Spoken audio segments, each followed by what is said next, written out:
Sanggam o tuniin nanun tang na kisitel in unnunung hong tung hitahi lại sang thâu gen sa thu tê zong khát khít khá thong piang hita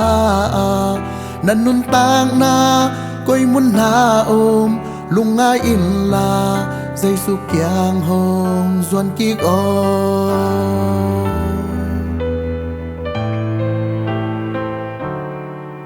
pasian in atapa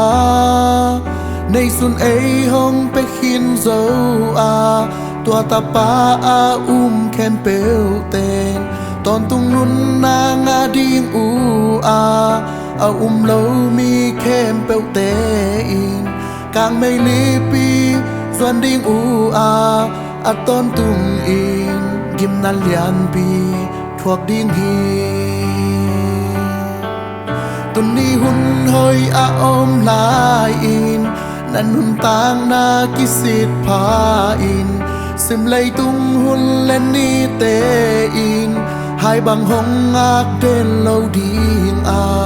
hun ôm lại dây su in na sang pak o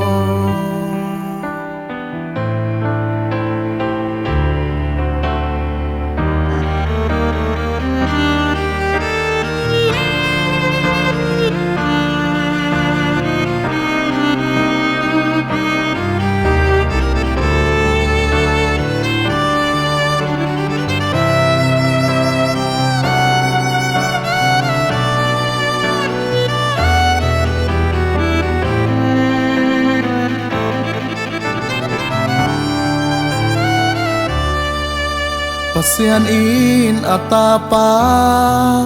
nay sun ấy hong pe khin dấu tua tapa khen pêu tên ton tung nun na nga ding lâu mi khen pêu te in càng mây li pi duan ding ton tung in gim na lian pi thuộc ding hi tuần ni hun hơi ôm lại in nan nun tang na kisit pa in sim lay tung hun lên ni te in hai bằng hong ngạc đến lâu ding hun ôm lại dây su in na sang pak o